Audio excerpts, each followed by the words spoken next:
அமெரிக்காவினுடைய துணை அதிபர் ஜேடி வான்ஸினுடைய தலைமையில் அதே குழு பயணித்துக் கொண்டிருக்கிறது பாகிஸ்தானை நோக்கி என்கிற செய்திகள் வெளியாகி இருக்கிற அதே நேரத்தில் இதுதான் கடைசியான முடிவான்னு சொன்னா அப்படி நாம் முடிவெடுத்த முடியாது. கடந்த பேச்சுவார்த்தையின் போதும் இப்படியான ஒரு இழுபறி நிலை இருந்தது. ஆனா இறுதி நேரத்தில் ஈரானுடைய பேச்சுவார்த்தையாளர்கள் குழு பாகிஸ்தான் தலைநகர் இஸ்லாமாபாத்ல வந்து இறங்கிட்டாங்க. நீங்க எங்க கப்பலை கடத்தி இருக்கிறீங்க, கடத்தி இருக்கும்போது நாங்க எப்படி அனுப்புறது அப்படின்னு சொல்லி இருந்தாங்க. அதே இடத்துல ஓமான் வளைகுடாவில் நின்று கொண்டிருந்த அமெரிக்காவுடைய ராணுவ கப்பல்கள் மீது இன்றைக்கு ஈரான் தாறுமாறான ட்ரோன் தாக்குதல்களை நடத்தி இருக்கிறது. லண்டன் பிபிசி உள்ளிட்ட பல ஊடகங்களும் இதை சுட்டிக்காட்டி இருக்கக்கூடிய நேரத்தில்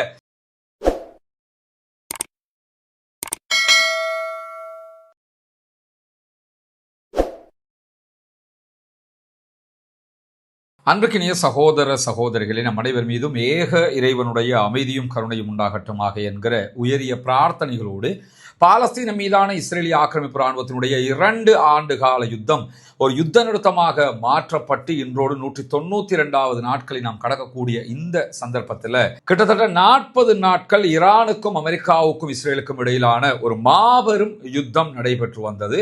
ஈரான்ல 3000க்கும் மேற்பட்ட அப்பாவிகள் கொல்லப்படுகிற அளவுக்கு இந்த தாக்குதல்கள் உக்கிரம் பெற்றிருந்தது. அதே போன்று லெபனான்லையும் 3000க்கும் மேற்பட்ட அப்பாவிகளை கொன்று குவித்த ஒரு யுத்தமாக இந்த யுத்தம் மாறியிருந்தது. ஆல்ரெடி காசாவில் 1 லட்சத்துக்கும் மேற்பட்டவர்கள் அனாதரவாக்கப்பட்டு கொல்லப்பட்டு அழிக்கப்பட்டிருந்த நிலையில முழு நாடுமே சுகாடாக மாற்றப்பட்டிருந்த நிலையில தான் இப்பொழுது மீண்டும் இந்த தாக்குதல்கள் அமெரிக்காவும் இஸ்ரேலும் இணைந்து ஈரான் மேல உச்சமாக நடத்தி இருந்தார்கள்.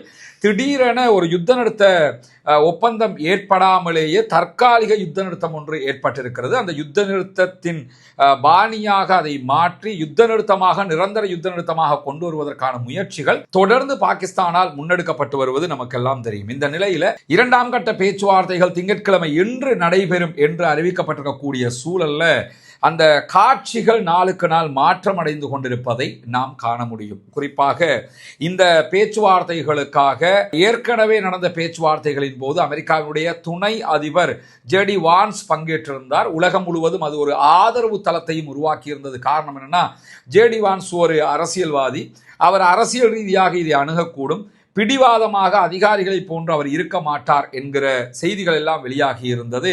ஆனால் நேற்றைய தினம் திடீரென அமெரிக்க அதிபர் டொனால்ட் ட்ரம்ப் என்ன சொன்னார்னா, வான்ஸ் இந்த பேச்சுவார்த்தைகளில் கலந்து கொள்ள மாட்டார், காரணம் பாகிஸ்தானில் செக்யூரிட்டி பிரச்சனை அப்படின்னு சொல்லியிருந்தார். அதை பற்றியெல்லாம் நேற்றைய நம்முடைய வீடியோவில் சொல்லி இருக்கிறோம். ஆனால் திடீரென இன்றைக்கு ஈரானுடைய பேச்சுவார்த்தைகளுக்காக பாகிஸ்தானுக்கு சற்று நேரத்துக்கு முன்பதாக அமெரிக்காவினுடைய துணை அதிபர் ஜேடி வான்ஸினுடைய தலைமையில் அதே குழு பயணித்துக் கொண்டிருக்கிறது பாகிஸ்தானை நோக்கி என்கிற செய்திகள் வெளியாகி இருக்கிற அதே நேரத்தில் இன்றைய தினம் பாகிஸ்தானுடைய தலைநகர் இஸ்லாமாபாத்தில் கிட்டத்தட்ட 6 இராணுவ விமானங்கள், பாரிய விமானங்கள் தரையிறங்கி மீண்டும் பயணித்திருக்கிறது என்கிற செய்திகள் வெளியாகி இருக்கு. அதுக்கான காரணம் என்னன்னு கேட்டா, அமெரிக்காவினுடைய துணை அதிபர் வர்றாரு பாகிஸ்தானுக்கு மீண்டும் பேச்சுவார்த்தைக்கு. பாதுகாப்புகளை பலப்படுத்துவதற்கு தேவையான பாதுகாப்பு உபகரணங்கள், ஃபோர்சஸ், செக்யூரிட்டி சார்ந்த எல்லா ஐட்டங்களும் கொண்டு வரப்பட்டிருக்கிறது. இதற்காக பாகிஸ்தானுடைய ராவல்பிண்டியில் இருக்கக்கூடிய பாகிஸ்தான் விமான நிலையத்தில் இந்த 6 பாரிய விமானங்கள் வந்து இறங்கி இருக்கிறது. விமானங்கள் மீண்டும் போயிடுச்சு, அந்த தளவாடங்களை கொண்டு வந்து இறக்கிட்டு போயிருக்கிறாங்க என்கிற நிலையில பாகிஸ்தானில் 20,000 படைப்பிரிவுகள் இராணுவத்தினர் பாதுகாப்புக்கு நிறுத்தப்பட்டிருக்கிறார்கள். ஆனால் இதுவரைக்கும் நாங்கள் பேச்சுவார்த்தைக்கு போக மாட்டோம் என்று சொல்லிக் கொண்டிருக்கிறது ஈரான் என்கிற செய்திகளும் வெளியாகி கொண்டிருக்கிறது.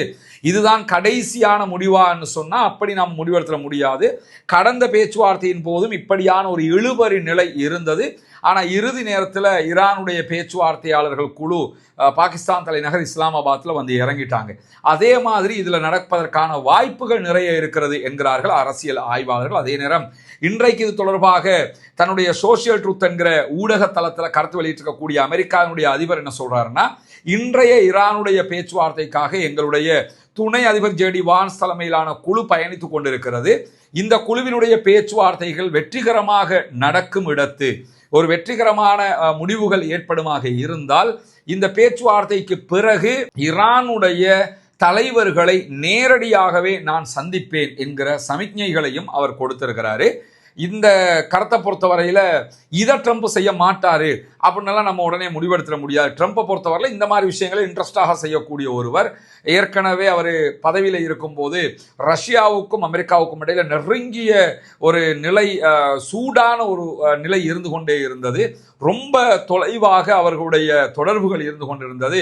சண்டைகளை மூண்டு விடுமோ என்கிற அளவுக்கு நிலைமை இருந்தபோது நேரடியாகவே ரஷ்யாவினுடைய அதிபர் விளாடிமிர் புட்டினை சந்திச்சு பேச்சுவார்த்தை நடத்திட்டாரு. இந்த தடவை அவர் ஜனாதிபதி ஆனதுக்கு பிறகும் அதை பல தடவை செஞ்சிட்டாரு. அதே மாதிரி நீங்க பாத்தீங்கன்னா யாரெல்லாம் அவர் சந்திக்க மாட்டாருன்னு நினைப்போமோ அப்படியான ஆக்களை எல்லாம் அவர் சந்திச்சிருவாரு. குறிப்பாக ஈரானுடைய ஆன்மீக தலைவர் ஆயத்துல்லா அலி காமனியை பல தடவைகள் அவர் சந்திப்பதற்கான முயற்சிகள் செய்த போதும் அவரால் சந்திக்க முடியவில்லை. காரணம், காமனி அவரை சந்திப்பதற்கு விரும்பவில்லை. அதை தாண்டி நார்த் கொரியாவினுடைய அதிபரை நேரடியாக சந்தித்த அமெரிக்காவினுடைய ஒரு முக்கியமான அதிபராக தற்போதைய அதிபர் ட்ரம்ப் இருக்கிறாருங்கிறதுலாம் நமக்கு தெரியும். எனவே இந்த மாதிரியான வேலைகளை எல்லாம் ட்ரம்ப் பண்ணுவார், அதுல மாற்று கருத்தில் அதை சொல்லியிருக்கிறாரு. இந்த பேச்சுவார்த்தைகள்ல ஒரு திருப்பு முனை ஏற்படுமாக இருந்தால் ஈரானுடைய அதிகாரிகளை, தலைவர்களை, அரசியல் கட்டமைப்பில் இருக்கக்கூடியவங்களை நான் நேரடியாகவே சந்திப்பேன் அப்படின்னு சொல்லி இருக்கிறாரு. இந்த பேச்சுவார்த்தைகளை தாண்டி அவர் மேலதிகமாக சொல்லி இருக்கக்கூடிய இன்னும் ஒரு விஷயம் என்னன்னா, இன்றைக்கு பாகிஸ்தான்ல ஒரு ஒப்பந்தம் எட்டப்படும் என்று சொல்லி இருக்கிறாரு. ஏன்னா அது பாகிஸ்தான் கொடுத்திருக்கக்கூடிய தகவல்களை வச்சு சொல்றாரா, ஈரானும் பாகிஸ்தானும் பகிர்ந்து கொண்டிருக்கக்கூடிய தகவல்கள் அவருக்கு அறிய கிடைச்சதுனால இதை சொல்றாரா, அல்லது சும்மா அடிச்சு விடுறாராங்கிறதெல்லாம் இந்த பேச்சுவார்த்தைக்கு பிறகுதான் தெரிய வரும். ஆனா ஒரு ஒப்பந்தம் கையெழுத்தாகும் அப்படின்னு சொல்லி அடிச்சு சொல்லி இருக்கிறார் அமெரிக்க அதிபர் டொனால்ட் ட்ரம்ப். என்ன நடக்கும் என்பதை பேச்சுவார்த்தையினுடைய முடிவுல தான் நாம் தெரிந்து கொள்ள முடியும். இப்படியான ஒரு நிலையில பேச்சுவார்த்தைக்கான தங்களுடைய குழு பயணிக்காது அப்படின்னு சொல்லி இன்றைக்கு ஈரான் அறிவித்திருக்கிறது. ஆனால் இஸ்லாமாபாத்தில் பலத்த பாதுகாப்புகள் ஏற்பாடு செய்யப்பட்டிருக்கிறது. ஒரு பேச்சுவார்த்தைக்கான எல்லா தயாரிப்புகளையும் இஸ்லாமாபாத் செய்து, ஏன்னா கடைசி நேரத்தில் கூட ஈரான் கடந்த பேச்சுவார்த்தைக்கு வந்த மாதிரி இறங்கிடலாம் என்கிற நம்பிக்கையில அமெரிக்காவுக்கும் ஈரானுக்கும் இடையிலான இந்த பேச்சுவார்த்தைக்கான ஏற்பாடுகளை பாகிஸ்தான் செய்து கொண்டிருக்கக்கூடிய சூழல்ல இன்றைய தினம் கிட்டத்தட்ட எந்த கப்பல்களுமே ஹொர்முஸ் ஜலசந்தியை தாண்டி பயணிக்கவில்லை. இன்றைய ஆரம்ப நேரங்களில் மட்டும் 3 கப்பல்கள் பயணித்திருக்கிறது என்கிற கேப்லர் தரத்தினுடைய கண்காணிப்பு தரவுகளை அல் ஜசீரா சுட்டிக்காட்டி இருக்கிறது. இங்கிலாந்தால் தடை விதிக்கப்பட்ட நீரோ என்கிற எண்ணெய் ஏற்றுமதி கப்பல் ஒன்று இன்றைக்கு ஹொர்முஸ் நீர்நிலையை தாண்டி பயணித்திருக்கிற அதே நேரத்தில் ஒரு ரசாயன கப்பலும் திரவமாக்கப்பட்ட எரிவாயுவை ஏற்றி செல்லக்கூடிய ஒரு பெரிய டேங்கர், மொத்தமாக 3 கப்பல்கள் மாத்திரமே இதுல பயணித்திருக்கிறது. அதுவும் அந்த ஆரம்ப நேரத்தில். அதுக்கு பிறகு இந்த 24 ஹவர்ஸுக்குள்ள எந்த கப்பல்களுமே பயணிக்கவில்லை. ஏன்னா ஒரு பக்கம் ஹொர்முஸை முழுவதுமாக பிளாக் பண்ணி வச்சிருக்கிறாங்க ஈரான், மறுபக்கமாக ஹொர்முஸுக்குள்ள ஈரானுடைய கப்பல்களை நாங்கள் போறதை அனுமதிக்க மாட்டோம்னு சொல்லி அமெரிக்காவும் என்ன பண்ணியிருக்கிறாங்கன்னா பிளாக் பண்ணி வச்சிருக்கிறாங்க. எனவே யாருக்கும் பயணிக்க முடியாத ஒரு சூழல் இருக்கிற போதுதான் நேற்றைய தினம் திடீரென அமெரிக்கா என்ன பண்ணாங்கன்னா ஈரானுடைய ஒரு முக்கியமான கப்பல் தௌஸ்கா என்று சொல்லக்கூடிய ஒரு கப்பல், இந்த கப்பலை கைப்பற்றி இருந்தார்கள். அதனுடைய வீடியோ ஃபுட்டேஜையும் இன்றைக்கு அமெரிக்காவுடைய சென்ட்காம் வெளியிட்டிருக்கிறாங்க. அதில் நம்ம பார்க்கும்போது அவருடைய ஹெலிகாப்டர்ல, ராணுவ ஹெலிகாப்டர்ல மெரைன் படை போய் அந்த குறித்த கப்பலில் இறங்குறாங்க. இறங்கி அங்கிருக்கக்கூடிய கப்பல் கட்டுப்பாட்டு அறையை கண்ட்ரோல் பண்ணி கப்பலை அவங்க கைப்பற்றக்கூடிய காட்சிகள் வெளியாகி இருக்கிறது. இந்த கப்பலை பொறுத்தவரை இது ஒரு மிலிட்ரி கப்பல் கிடையாது, அதை புரிஞ்சுக்கிறீங்க, ராணுவ கப்பல் கிடையாது. இது அவர்களுக்கு தேவையான சரக்குகளை ஏற்றிக்கொண்டு செல்லக்கூடிய ஒரு கப்பல். ஆனால் சரக்கு கப்பலை இன்றைக்கு முதல் தடவையாக இந்த பிளாக் நடந்து இவ்வளவு நாளாக அமெரிக்கா அதிபர் அது பண்ணோம் இது பண்ணோம்னு சொன்னார், அதெல்லாம் கொஞ்சம் பொய்ங்கிறது நமக்கு தெரியும். முதல் தடவையாக அவங்க என்ன பண்ணியிருக்கிறாங்கன்னு கேட்டால் ஈரானுடைய ஒரு கப்பலை கைப்பற்றி இருக்கிறார்கள். இதுதான் இந்த இவ்வளவு காலகட்டத்தில் 40 நாள் யுத்தம், அதுக்கு பிறகு ஹொர்முஸை மூட போறோம்னு அமெரிக்கா சொன்னது, இந்த காலகட்டத்துக்குள்ள அமெரிக்கா ஒரு கப்பலை கைப்பற்றியது என்பது இதுதான் முதல் தடவையாக இருக்கிறது. இந்த கப்பல் அமெரிக்காவினுடைய படைகள் USS ட்ரிபோலியில இருந்து ஹெலிகாப்டர்ல பறந்து போய் தான் தௌஸ்கா என்கிற கப்பலை கைப்பற்றி இருக்கிறார்கள். அந்த வீடியோக்களையும் அவங்க வெளியிட்டிருக்கிறார். அதே நேரத்தில் இந்த கப்பலை பொறுத்தவரை இது ஈரானுடைய கொடியில பயணிக்கக்கூடிய ஒரு கப்பலாக இருக்கிறது. அமெரிக்காவுடைய விமானம் தாங்கி கப்பலாக இருக்கக்கூடிய USS ஆப்ரகாம் லிங்கனை விட கொஞ்சம் தான் சிறுசு. அமெரிக்காவுடைய விமானம் தாங்கி கப்பல் இருக்குதா இல்லையா, USS ஆப்ரகாம் லிங்கன், எவ்வளவு பிரம்மாண்டமான ஒரு கப்பல், அதாவது கடல்ல மிதக்கும் நகரம்னு சொல்லுவாங்க, அந்த அளவு பிரம்மாண்டமான கப்பலை விட கொஞ்சம் சிறிய கப்பல் அப்படின்னா எவ்வளவு பிரம்மாண்டமான ஒரு கப்பலாக இந்த கப்பலும் இருந்திருக்கும் என்பதை யோசிச்சு பாருங்க. ஒரு பாரிய சரக்கு கப்பலாக இந்த கப்பல் இருக்கிறது. இதே நேரத்தில் தௌஸ்காங்கிற கப்பல் என்ன ஏற்றிக்கிட்டு போனாங்கங்கிற தகவல்கள் அதில் வெளியாகவில்லை. அதுக்குள்ள என்ன சரக்கு இருந்தது அந்த மாதிரியான தகவல்களை அமெரிக்காவோ அல்லது அமெரிக்காவினுடைய அதிபரோ யாருமே வெளியிடல. இது தொடர்பாக கருத்து வெளியிட்டிருக்கக்கூடிய ஈரான் என்ன சொல்லியிருக்கிறாங்கன்னு கேட்டால், திங்கட்கிழமை அதிகாலையிலேயே தௌஸ்கா என்கிற எங்களுடைய கப்பல் இன்றைக்கு அமெரிக்காவினுடைய கடற்கொள்ளையர்களால் கைப்பற்றப்பட்டிருக்கிறது என்று கடுமையான வார்த்தையை பயன்படுத்தி இருக்கிறாங்க. கடற்கொள்ளையர்கள் செய்கிற வேலையைத்தான் அமெரிக்கா இதிலே செய்திருக்கிறது அப்படின்னு சொல்லிட்டு, எனவே நாங்கள் எங்களுடைய பேச்சுவார்த்தையாளர்களை இஸ்லாமாபாத்துக்கு அனுப்ப மாட்டோம், நீங்கள் எங்கள் கப்பலை கடத்தி இருக்கிறீங்க, கடத்தி இருக்கும்போது நாங்கள் எப்படி அனுப்புறது அப்படின்னு சொல்லியிருந்தாங்க. அதே இடத்துல ஓமான் வளைகுடாவில் நின்று கொண்டிருந்த அமெரிக்காவுடைய இராணுவ கப்பல்கள் மீது இன்றைக்கு ஈரான் தாறுமாறான ட்ரோன் தாக்குதல்களை நடத்தி இருக்கிறது. லண்டன் பிபிசி உள்ளிட்ட பல ஊடகங்களும் இதை சுட்டிக்காட்டி இருக்கக்கூடிய நேரத்தில் ஈரானுடைய அரசாங்கத்தோடு தொடர்புடைய மிக முக்கியமான செய்தி நிறுவனமாக இருக்கக்கூடிய தஸ்னீம் நியூஸ் ஏஜென்சி இதை உறுதிப்படுத்தி இருக்கிறது. ட்ரோன் தாக்குதல்களால உயிரிழப்புகள் ஏற்பட்டிருக்கிறதா என்பது தெரியவில்லை. ஆனால் அமெரிக்காவினுடைய இராணுவ கப்பல்கள் மீது இன்றைக்கு பதிலடி தாக்குதலாக ட்ரோன் தாக்குதல்களை ஈரான் நடத்தி இருக்கிறார்கள்.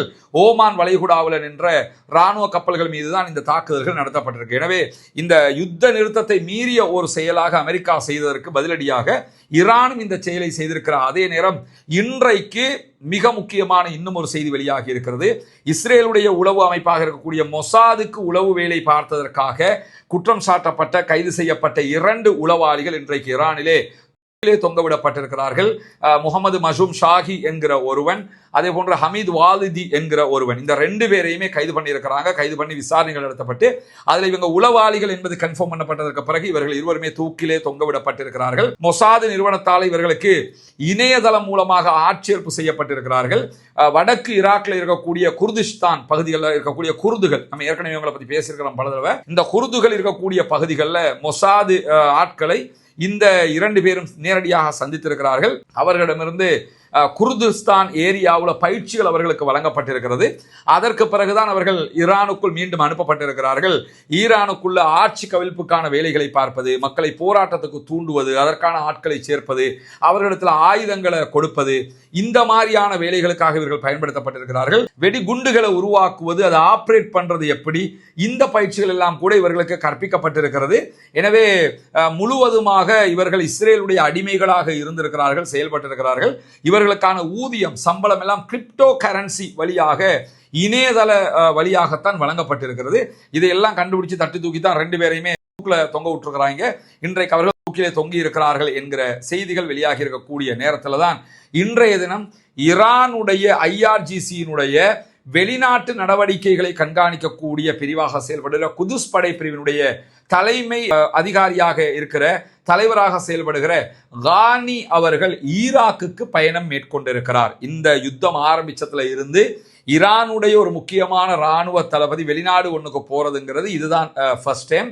அதுவும் பப்ளிக்ல அறிவிச்சுட்டு அவங்க போகல, அங்கதான் அவங்க இருக்கிறாங்க என்கிற தகவல்கள் இன்றைக்கு வெளியாக இருக்கிறது. அல் அரபியா உள்ளிட்ட பல செய்தி நிறுவனங்களும் இந்த செய்தியை உறுதிப்படுத்தி இருக்கிறது. கானி அவர்கள் ஈராக்குக்கு போயிருக்கிறார். அங்க இருக்கக்கூடிய அரசியல் தலைவர்களை அவர் சந்திக்கிறார். அரசாங்கம் தொடர்பான பல பேச்சுவார்த்தைகள் அவர் ஈடுபடுகிறார். காரணம் என்னன்னு கேட்டால், ஈராக்ல எலெக்ஷன் வச்சுட்டாங்க. ஆனா இன்னும் அபிஷியலாக எலெக்ஷனுக்கு பிறகான ஒரு கவர்மெண்ட் பொறுப்பை ஏற்கவில்லை. அதுக்கான காரணம் அமெரிக்கா இன்னார்தான் ஆட்சிக்கு வரணும் என்ற ஒரு இழுவரியில இருக்குது. அதனிடத்துல ஈரான் சார்பாக இருக்கக்கூடியவர்களும் பலமாக வெற்றி பெற்றிருக்கிறார்கள். எனவே ஈரானுக்கு ஆதரவாக ஈராக்கினுடைய அந்த ஆட்சி அமைந்துவிடக் கூடாது என்பதில் அமெரிக்கா உறுதியாக இருக்கிறதுனால, புதிய அரசாங்கம் இன்னும் அமைக்க முடியாத ஒரு சூழல் இருக்கிறதுனால இந்த பயணத்தில் அவர் அரசியல் மற்ற தலைவர்களை சந்தித்து பேசுகிறார். அதே நேரம் ஈரானுக்கு ஆதரவாக இருக்கக்கூடிய ஆயுத குழுக்களுடைய தலைவர்களையும் சந்தித்து பேச்சுவார்த்தையை நடத்துகிறார் என்கிற செய்திகள் வெளியாகி இருக்கிறது. எப்படி இஸ்ரேல் மொசாதை வச்சிருக்கிறாங்களோ வெளிநாடுகளை கண்காணிப்பதற்காக, அதே மாதிரி ஈரானும் குதுஸ் என்கிற படைப்பிரிவை வச்சிருக்கிறாங்க. அந்த படைப்பிரிவு தான், அந்த படைப்பிரிவினுடைய தலைவராகத்தான் கானி அவர்கள் செயல்பட்டு வருகிறார்கள் என்கிற செய்தியை மேலதிகமாக நம்ம புரிந்து கொள்ளுகிறோம். அதே நேரத்தில் ஈரானோடு தொடர்பு வைத்திருந்த ஒரு குழுவை மொத்தமாக நாங்கள் அரெஸ்ட் பண்ணி கலைச்சிட்டோம் அப்படின்னு சொல்லி புகைப்படங்களோட UAE ஒரு தகவலை வெளியிட்டிருக்கு. UAE வெளியிட்டிருக்கக்கூடிய அறிவிப்புல கிட்டத்தட்ட ஒரு 15-20 பேருடைய போட்டோக்களை வெளியிட்டிருக்கிறாங்க. இவங்க அத்தனை பேருமே UAE-க்குள்ள உட்கார்ந்துக்கிட்டு ஈரானுக்காக வேலை பார்த்தவங்க, அத்தனை பேரையும் எங்களுடைய ஆட்கள் கைது பண்ணிட்டாங்கன்னு சொல்லி ஒரு அறிவிப்பை விடுத்திருக்கிறாங்க. அந்த செய்திகளும் இன்றைக்கு பதிவாகி இருக்கிற அதே நேரத்தில் ஸ்பெயினுடைய அதிபர் ஒரு முக்கியமான செய்தியை வெளியிட்டிருக்கிறார். எதிர்வருகிற 48 மணி நேரங்களுக்குள்ளாக ஐரோப்பிய யூனியன் இஸ்ரேலுடனான அனைத்து உறவுகளையும் துண்டிக்க வேண்டும் என்று சொல்லியிருக்கிறார். செவ்வாய்க்கிழமை இரவோடு இந்த அவருடைய காலக்கெடு முடிவுக்கு வருகிறது.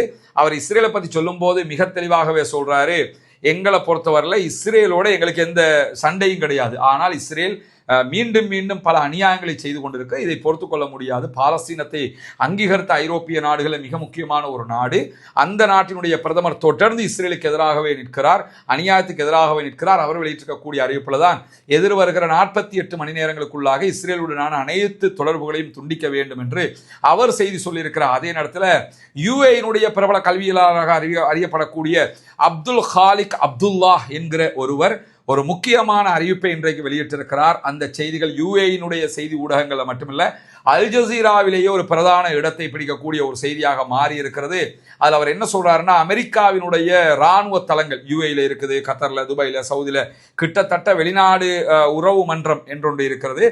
கவுன்சில் ஆஃப் ஃபாரின் ரிலேஷன்ஸ் என்கிற அமைப்பினுடைய கூற்று பிரகாரம் மத்திய கிழக்கு முழுவதுமே அமெரிக்காவுக்கு குறைந்தது 19 இராணுவ தளங்கள் இருக்கிறது. எங்கேயோ இருக்கிற அமெரிக்கா மிடில் ஈஸ்டுக்குள்ள 19 இராணுவ தளங்களை வச்சுக்கிட்டு அரபு நாட்டுக்காரன் தலையில மிளகா அரைச்சிக்கிட்டு இருக்கிறான் அர்த்தம். இந்த இராணுவ தளங்கள் தொடர்பாக பேசும்போது இந்த அப்துல் ஹாலிக் அப்துல்லா என்கிற கல்வியலாளர் யுஏயை சேர்ந்தவர், அவர் என்ன சொல்றாருன்னு கேட்டா, அமெரிக்காவினுடைய தளங்கள் யுஏக்கு ஒரு பெரும் சுமையாக மாறி இருக்கிறது, அது ஒன்றும் நம்மளோட சொத்து கிடையாது, எனவே அந்த தளங்களை கலைச்சி விடுறதுக்கான ஒரு நேரம் இது. இந்த நேரம் பார்த்து என்ன பண்ணணும்னு கேட்டா, இந்த யுஏயில் இருக்கக்கூடிய அமெரிக்க தளங்களை எல்லாம் நம்ம மொத்தமாக இல்லாமல் ஆக்கிடணும். அதுக்கான காரணம் என்ன, ஈரானோட சண்டை பிடிக்கல, நம்மளே ஈரானோட சண்டை பிடிச்சிட்டோம், அவங்க அனுப்பின ஏவுகணைகளை தடுத்துட்டோம், அவங்களுடைய எல்லாத்தையுமே நம்ம பண்ணிட்டோம். அப்படி இருக்கிற போது அமெரிக்காக்காரன் நமக்கு எதுக்கு, அவங்கள்ட்ட இருந்து மேம்பட்ட ஆயுதங்கள் கிடைக்குதா, காசு கொடுத்து வாங்கிக்கிறீங்க, அதை நம்ம பார்த்துக்கிறோமே தவிர இவங்களுடைய பேஸை நம்ம வச்சுக்கிட்டு எதுக்கு இருக்கணும். எனவே இதையெல்லாம் கலைச்சு விட்டுறணும் என்று சொல்லி இன்றைக்கு யுஏயினுடைய பிரபல கல்வியலாளர் பேசியிருக்கக்கூடிய செய்திகளும் பதிவு செய்யப்பட்டிருக்கிறது. பொறுத்திருந்து பார்ப்போம் என்னவெல்லாம் நடக்கிறது என்பதை. இன்றைய தினம் பேச்சுவார்த்தைகள் சுமூகமாக நடக்க வேண்டும், ஈரான் வருமா வராதா என்கிற கேள்விகள் எல்லாம் தொடரக்கூடிய நேரத்தில் தான் இந்த செய்திகள் எல்லாம் வெளியாகி கொண்டிருக்கிறது. ஆக்கிரமிப்புகள் ஓய வேண்டும், ஆக்கிரமிப்பாளர்கள் ஓய வேண்டும், மத்திய கிழக்கு முழுவதுமான ஆக்கிரமிப்பு யுத்தங்கள் நிறுத்தப்பட வேண்டும், அதே நேரம் ஆக்கிரமிப்பாளர்களுக்கு எதிராக ஜனநாயக ரீதியாக தொடர்ந்தும் நாம் குரல் எழுப்ப வேண்டும் என்கிற கோரிக்கைகளோடு இந்த பாகிஸ்தானில் நடைபெறக்கூடிய பேச்சுவார்த்தைகள் தொடர்பான மேலதிக செய்திகள் வெளிவருகிற போது உடனுக்குடன் அதை உங்களுக்கு கொண்டு வந்து தருவதற்கு தயாராக இருக்கிறோம். தொடர்ந்து இணைந்திருங்கள் ரஸ்மின் மேசி நியூஸ் மற்றும் ரஸ்மின் டாக்ஸ் ஆகிய 2 சேனல்களோடு. அல்லாஹு தஆலா நம்முடைய அனைத்து பணிகளையும் புரிந்து கொள்வானாக. வாகிறது அல்ஹம்துலில்லாஹி ரப்பில் ஆலமீன்.